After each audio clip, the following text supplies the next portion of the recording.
पूरा देश ने सुना है और बजट से देश के लिए क्या फ़ायदा है वो भी आप सबको मालूम है, इसलिए बहुत डिटेल से दोबारा बोलने का कोई ज़रूरत नहीं है। लेकिन ये तय हुआ हमारा भारतीय जनता पार्टी की ओर से कि सीनियर मिनिस्टर्स खुद जा कर के स्टेट्स का कैपिटल में और इम्पोर्टेंट शहरों में जा कर के हमारे मीडिया बंधुओं के साथ वार्तालाप करें ताकि जनता को कुछ बातें बहुत करीब से पहुंचा सके। मैं बहुत खुश हूं कि आपके बीच में आने का मुझे फिर से मौका मिला। मेरे लिए जम्मू कश्मीर कोई नई नहीं है।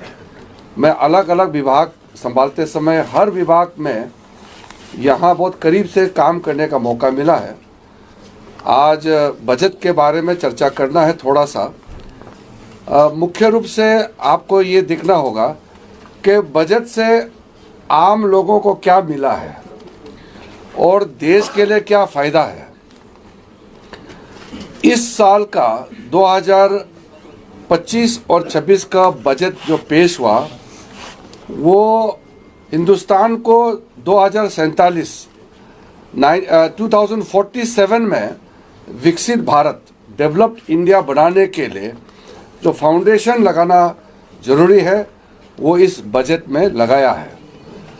इसमें ख़ास करके इंफ्रास्ट्रक्चर और हमारा मिडिल क्लास गरीबों के लिए, किसानों के लिए, महिलाओं के लिए, बच्चों के लिए बहुत ख़ास पेशकश इस बजट में किया गया है। जम्मू कश्मीर में तो आप सबको मालूम ही है, जब से हमारे प्रधानमंत्री नरेंद्र मोदी जी 2014 में पदभार संभाला तब जम्मू कश्मीर का क्या हालत था और आज कितना तेज़ी से आगे बढ़ रहा है वो भी आप सबको मालूम है। इस बजट में सबसे पहले तो हमारा जो मिडिल क्लास है, जो सैलरीड क्लास है, जो मेहनत करके कमाते हैं, कोई करोड़पति, कोई मिलियनर नहीं, मिडिल क्लास बहुत सिंपल से अपना ज़िंदगी जीते हैं, उनके लिए हमारा देश का इतिहास में, हिंदुस्तान का इतिहास में इतना बड़ा रिलीफ और सपोर्ट ना कभी सोचा है ना कभी मिला है। जो नहीं सोचा और जितना मांग नहीं है उससे भी ज़्यादा इस बजट में दिया है। लोग कहते थे कि जब हम लोग सरकार में आए तो 2 लाख छूट, टैक्स का छूट था, तो लोग एक्सपेक्ट करते कि 2 लाख से 2.5 लाख होंगे, 3 लाख होंगे। मोदी जी का समय में 2 लाख से 7 लाख तक ले गए, वो भी अपने आप में ऐतिहासिक है। लेकिन इस साल का बजट में 7 लाख से सीधा 12 लाख रुपया तक टैक्स फ्री करना। आप हर महीने अगर 1 लाख रुपया कमाते हैं तो आपको 1 रुपया टैक्स देने का आवश्यकता नहीं है। तो ये पूरा दुनिया में एक मिसाल है कि वेलफेयर सरकार अपने लोगों के लिए इतना बड़ा काम कर सकते हैं। ये एक चर्चा का विषय है दुनिया में, सिर्फ हिंदुस्तान में नहीं। और इसमें जो टैक्स का लैब्स है, अलग अलग लेयर्स है, वो डिटेल में कहेंगे तो बहुत लंबा हो जाएगा। लेकिन उसके बाद जो अलग अलग टैक्स का रिलीफ है, ये सिर्फ 12 लाख तक रिलीफ नहीं है, कई रिलीफ उसमें प्रदान किया गया है। तो आप लोग जैसे कि आप लोग कमाई करते हैं, फिर कमाई में जो टैक्स होता है, इंटरेस्ट में जो टैक्स होता है, इसमें भी छूट दिया गया है। आप अगर लोन लेता है या टैक्स एट द सोर्स जो डिडक्शन करता है उसमें कमी, हर लेयर में टैक्स का छूट इतना दिया गया है कि मिडिल क्लास अपना ज़िंदगी आराम से जी सके। और अभी इनकम टैक्स को लेकर के एक सिंप्लीफिकेशन, सरलता के लिए नया कानून हम लोग बना रहे हैं। परसों कमेटी बनाया और पार्लियामेंट्री एक सिस्टम होता है, सेलेक्ट कमेटी बना करके इनकम टैक्स को भी बहुत सरल करने का मोदी सरकार ने निर्णय किया है। तो सबसे पहले तो हमारा मिडिल क्लास लोगों के लिए जो राहत दिया है उसके लिए मैं पूरा हमारे मिडिल क्लास कम्युनिटी को अभिनंदन करता हूँ। मैं आपको बधाई देता हूँ कि इतना बड़ा छूट इस बार मिला है। उसके बाद में जम्मू कश्मीर में एक विशेष परिस्थिति है। कश्मीर में तो आपने देखा है, यहाँ लोग सेब उगाते हैं, हैंडलूम, हैंडीक्राफ्ट, जो छोटे छोटे बिजनेस करते हैं, उनके लिए बहुत राहत इस बार मिला है। और आपका जो कश्मीर में सामग्री पैदा होते हैं वो लोकल मार्केट ही नहीं, उसको एक्सपोर्ट करने के लिए भी एक मिशन इस बजट में घोषणा किया गया है, ताकि यहाँ जो मेहनत करता है कश्मीरी आर्ट्स, कश्मीर में कारीगरी का बहुत फेमस है, बहुत नाम है, उसको दुनिया के सामने में आपको प्रोडक्ट को ले जाने के लिए स्पेशल मिशन मोड में इस बार अनाउंसमेंट जो हुआ है, इसमें पूरा इंटरवेंशन करके सपोर्ट मिलेगा। आपको लोन ले करके आप प्रोडक्शन में इंक्रीज करके आपका प्रॉफिट मार्जिन को तो इंक्रीज होगा ही होगा, लेकिन साथ साथ में कश्मीरी आर्ट ये दुनिया का सामने में जाएगा। तो मैं मानता हूँ कि ये बजट के बाद में यहाँ स्मॉल स्केल इंडस्ट्री और मीडियम इंडस्ट्री के लिए बहुत बड़ा एक रेवोल्यूशन आएगा पूरे आपका इंटायर जम्मू कश्मीर में, और इस वैली में तो आपको बहुत ज़्यादा फ़ायदा तुरंत देखने को मिलेगा। अभी मैं माइनॉरिटी अफेयर्स का भी मिनिस्टर हूँ, इसलिए हमने ये निर्णय किया है कि मैं अगले 2-4 महीने के अंदर में बहुत बड़ा यहाँ मेला लगाऊंगा, जिसमें कश्मीरी जो कारीगर है वो अपना सामान आराम से वो वहाँ जाके वो सेल कर सकते हैं। अभी मैंने दिल्ली में लगाया था, सबको फ्री हम लोग आने जाने का खर्चा भी हम लोग डिपार्टमेंट देते हैं, खाना पीना सारा हम लोग इंतज़ाम कर देंगे, बस आपके लोग अपना सामान लेकर के बाज़ार में हम प्लेटफॉर्म बना देंगे, आप उसमें अपना सामान को सेल कर सकते हैं। तो इस तरीके से जो स्मॉल स्केल, मीडियम और जो लार्ज स्केल का तो होता ही होता है, पर विशेष करके मीडियम और स्मॉल स्केल इंडस्ट्री के लिए बहुत ख़ास काम इसमें हुआ है। उसके बाद में जो इस बार का बजट में फार्मर्स के लिए, किसानों के लिए बहुत बड़ा अनाउंसमेंट हुआ है। आपका क्रेडिट फैसिलिटी से लेकर के आपका जो सामान को किस तरीके से सरकार प्रोक्योरमेंट से लेकर के मार्केट तक ले जाने का प्रावधान सरकार ने जो करने का निर्णय किया है, उसमें भी कश्मीर एरिया में आपका किसानों का बहुत बड़ा फ़ायदा होने वाला है। यहाँ जो नाफेड और NCCF है, इनके माध्यम से मार्केटिंग का भी सरकार बहुत बड़ा योगदान आपको देने वाले हैं।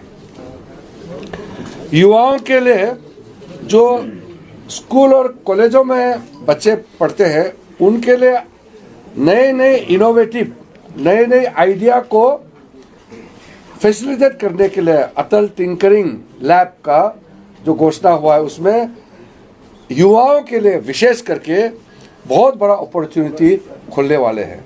क्योंकि आप सब जानते हैं ये टेक्नोलॉजी का ज़माना है, तो टेक्नोलॉजी में जो लोग पढ़ाई करता है सिर्फ डिग्री लेने से होता नहीं है, डिग्री के साथ साथ उसको एक्सपर्टाइज मिलना चाहिए अपने अपने क्षेत्र में।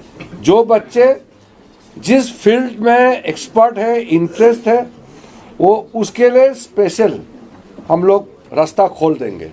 इसलिए देश भर में मेक इन इंडिया का जो नया नारा लगाया, उसमें आपको पूरा सहायता भारत सरकार से मिलेगा और राज्य सरकार के साथ तालमेल करके बहुत मदद मिलने वाला है।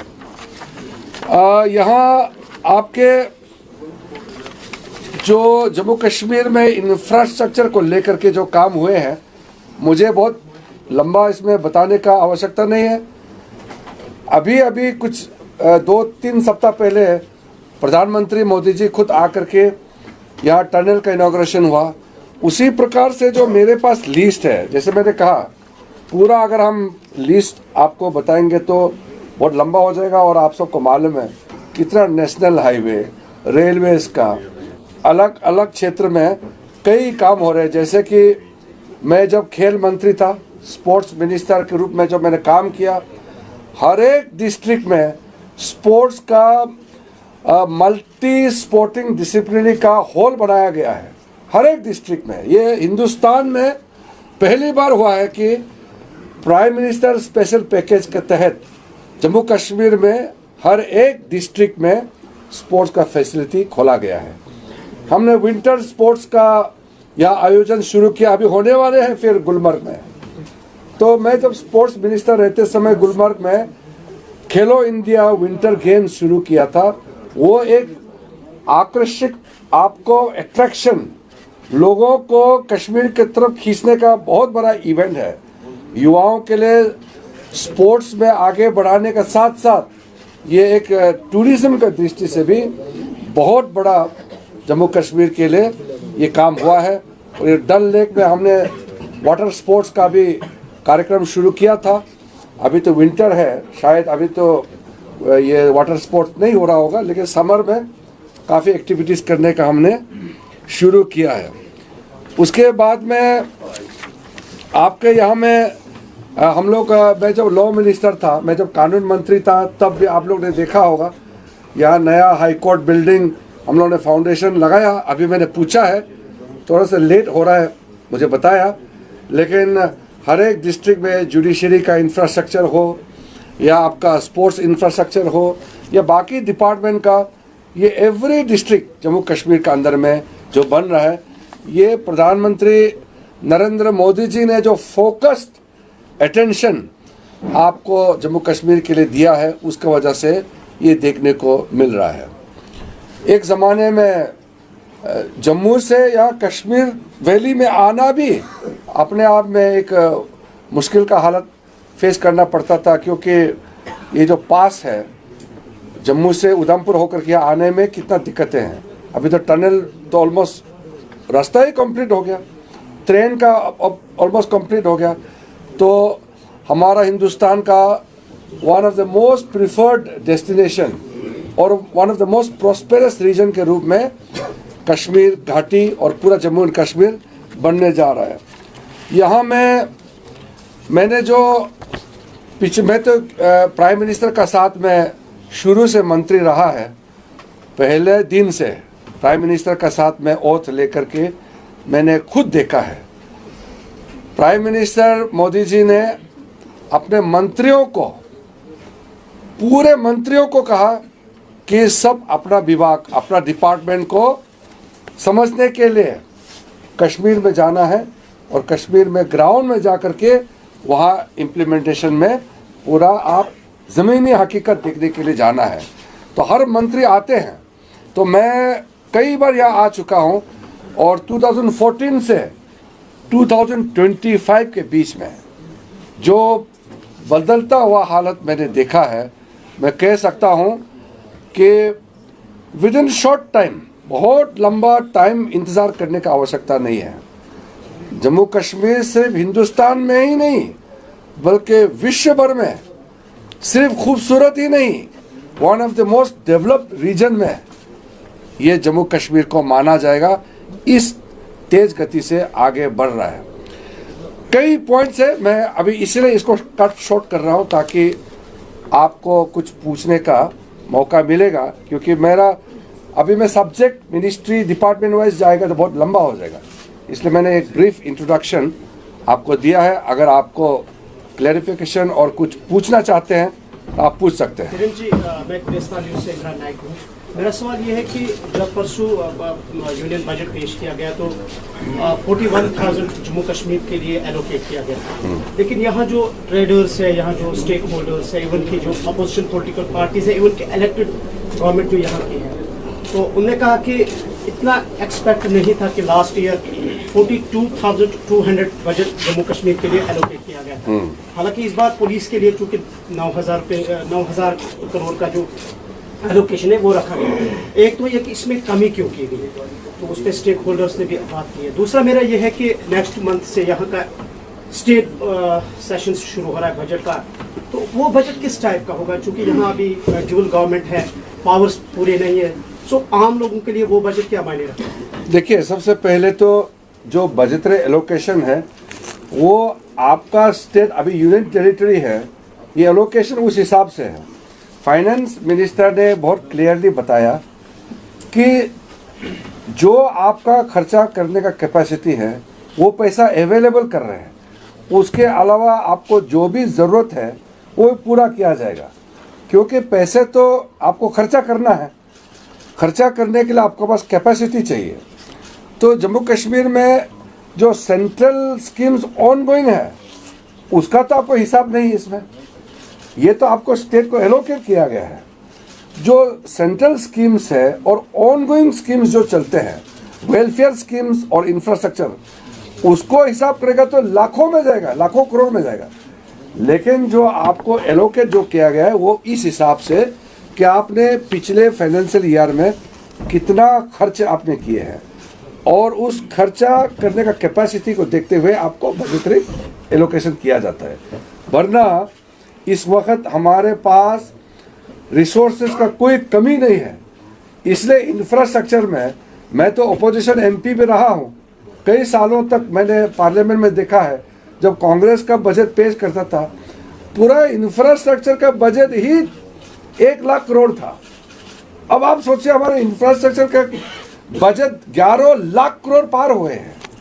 10 साल के अंदर में 11 टाइम्स जंप होना, तो इसका मतलब आप सोच सकते हैं कि हमारा रेवेन्यू कलेक्शन कितना अच्छा हो रहा है, हमारा फाइनेंशियल जो फिस्कल मैनेजमेंट कितना बढ़िया तरीके से होते हैं, हम बहुत डिसिप्लिन के साथ काम करते हैं और करप्शन बिल्कुल हम लोग सोचता भी नहीं है। आपने देखा होगा अभी फाइनेंस मिनिस्टर ने 11 टाइम्स मोदी जी का सरकार का 11th फुल टर्म बजट दिया है। आपने 11 इयर्स में सेंट्रल गवर्नमेंट का कोई मिनिस्टर या कोई मिनिस्ट्री का एक स्कैम करप्शन आपको नजर नहीं आएगा। मैं कह सकता हूं जब हम अपोजिशन एमपी थे हर दिन हम थक जाते थे कांग्रेस का करप्शन के बारे में बोल बोल के। हर एक दिन किसी न किसी मिनिस्टर का करप्शन, किसी न किसी मिनिस्ट्री का स्कैम हम बोल बोल के थक चुके थे। अब आप सोचिए किसी मंत्री को एक दाग लगा सकते हैं? बिल्कुल नहीं।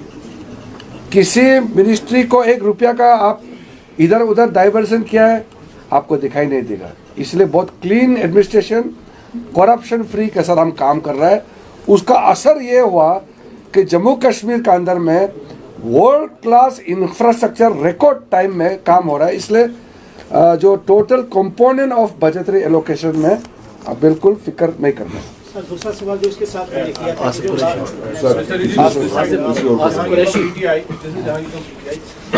अभी जो यहाँ पे चल रहा है, मतलब ड्यूअल सरकार है, इलेक्टेड गवर्नमेंट से पूछते हैं, कहते हैं हमारे हाथ इख्तियार में नहीं है और कुछ चीज़ें जो है मतलब एलजी साहब कंट्रोल कर रहे हैं, स्पेशली सिक्योरिटी। कोई टाइमलाइन है मरकज के पास कि ये स्टेटहुड कब तक बहाल होगा? देखिए, आप पीटीआई से है, आपको इसका अच्छा सा आइडिया होगा। पॉलिटिकल क्वेश्चन को मैं बोल सकता हूँ, मगर क्या है कि आज ये बजट का प्रेस कॉन्फ्रेंस है, मैं बजट के लिए एक अपडेट देने आया हूँ। वैसे आप लोगों को मालूम है ऑलरेडी बजट में क्या है। नहीं, मैं वही बता रहा हूँ। अभी मैं आपको टाइमलाइन बताऊंगा स्टेटहुड का, ये सब तो क्या है ना, ये पूरा हेडलाइन बिगड़ जाएगा। I can say only one thing, Jammu and Kashmir is within the status of union territory at the time. आज के दिन में ये यूनियन टेरिटरी है। जब यूनियन टेरिटरी होता है तो उसका एडमिनिस्ट्रेटिव हेड लेफ्टिनेंट गवर्नर होते हैं, but we have elected government, so Jammu and Kashmir is a union territory with legislature, and we have a very successful elected state government which was elected very recently. So now we can't comment on the division of power and functioning at this point of time, but Prime Minister and Home Minister already had made a clear indication in the past that in due course of time the statehood will be restored and the powers and function will be demarcated very clearly. At this point of time, why I don't want to comment on the structure of the governance as well as the timeline for statehood and the division of powers between the governor and the office of the chief minister, because I am confined to the budget press conference, so I would not like to venture into the political and the governance side. Otherwise, the headline will be diluted. Mr. Rijiju, you talked about the corruption.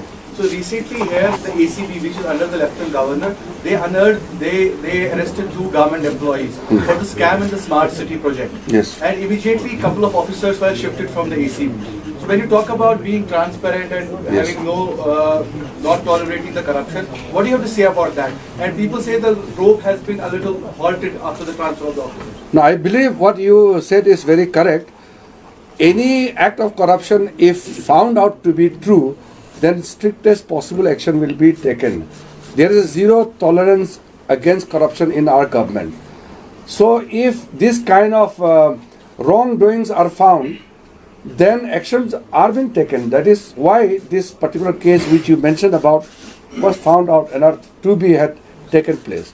So in such manner, if anybody, whether it's by the government officers or by any of the agencies or private people working with the government, then action will be initiated. There is no loophole whatsoever from the central government side in terms of taking action against any corrupt practice. So I believe the clean and the sound governing system what you have seen in the central government will have a percolating effect in all other states also, including Jammu and Kashmir. Kiran ji, आप minority affairs के भी minister हाँ, आप minority affairs के भी minister हैं। हाँ। पिछले 24 घंटे से कश्मीर में खास तौर पर एक खास आइडियोलॉजी की किताबें पुलिस कॉन्फिस्केट कर रही है, मौलाना मौदूदी की किताबें हट रही हैं। क्या जो जिस तरीके से यहाँ पे अब लोग जो विभिन्न राजनीतिक दल हैं या धार्मिक लोग हैं, वो कह रहे हैं इसको रिलीजियस इंटरफेरेंस के तौर पे देख रहे हैं। क्या जो अल्पसंख्यक मंत्रालय है उनके पास कोई ऐसा प्रस्ताव है कि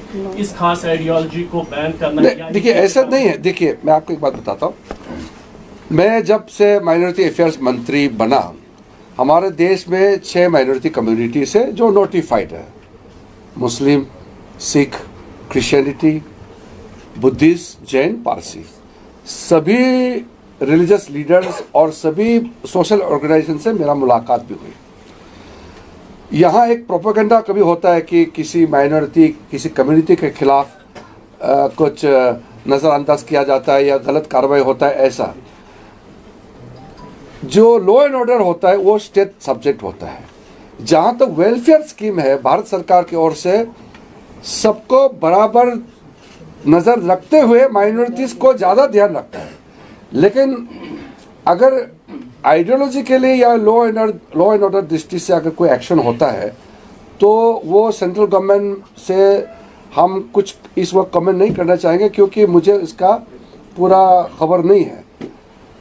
अगर स्टेट एडमिनिस्ट्रेशन ने कुछ कार्रवाई किया है तो उस कार्रवाई का पीछे क्या है उसको जानकारी प्राप्त करना जरूरी है। लेकिन जहाँ तक हमारा सवाल है, हम पुलिस हैज कॉन्फिस्केटेड, पुलिस की तरफ से रेड्स हो रही हैं विभिन्न जो बुक स्टोर्स पे, और वहां से कल के दिन में 660 किताबें कॉन्फिस्केट की गई अंडर 126 BNS। मैं वही कह रहा हूँ, गवर्नमेंट ऑफ इंडिया का तरफ से हमारा नज़रिया को मैंने आपको बताया।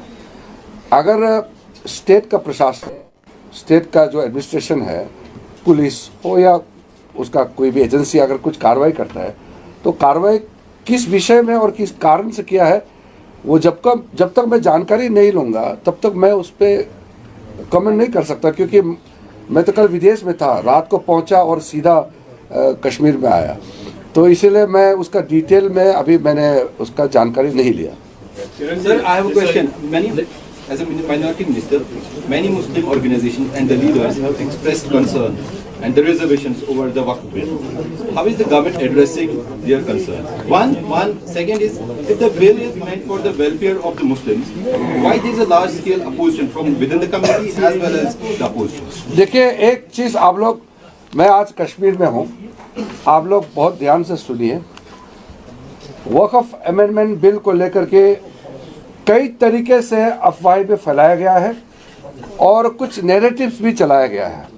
मैं बहुत साफ आपको कहना चाहता हूँ, जब हमने ये बिल पेश किया पार्लियामेंट में, हमारा इंटेंशन बहुत साफ है और हमने पार्लियामेंट में बताया भी इस बात को कि वक़्फ़ बिल अमेंडमेंट का सोल ऑब्जेक्टिव्स है कि दुनिया का सबसे ज़्यादा वक्फ प्रॉपर्टी हिंदुस्तान में है, लेकिन ये प्रॉपर्टी गरीब मुसलमान, महिला, बच्चों के लिए काम में नहीं आ रहा है।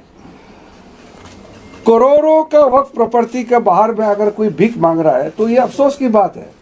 तो इसलिए हमने वक्फ अमेंडमेंट बिल में प्रावधान बहुत साफ किया है कि ये मुसलमानों से ये प्रॉपर्टी छीन के किसी को देने का तो सवाल ही पैदा नहीं होता। आप नहीं कर सकते हैं। हमारा देश कानून से चलता है, संविधान से चलता है। आप किसी का प्रॉपर्टी कैसे लेंगे?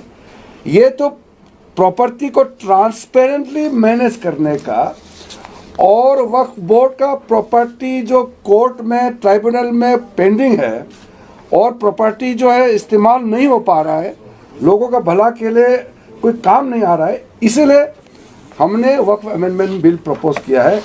ये कुछ लोगों ने इसको अपोज जरूर किया। मेरे पास हज़ारों मुसलमान जो प्रतिनिधि आए हैं, महिलाओं का प्रतिनिधि, हज़ारों मुस्लिम महिलाएं मेरे पास में आए, सब ने मुझे तारीफ किया।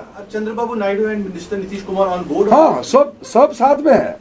ये सिर्फ प्रोपोगंडा किया गया है। कुछ लोगों ने, मुसलमान एमपीज, पार्लियामेंट के अंदर मुसलमान एमपीज भी मुझे कहा है कि ये अच्छा काम हो रहा है, मजबूरी से प्रोटेस्ट करते हैं अपने पार्टी के दबाव से। Can you name a few of them who नहीं, मैं इस तरह का ये इंडिविजुअल वो नहीं जाता हूँ।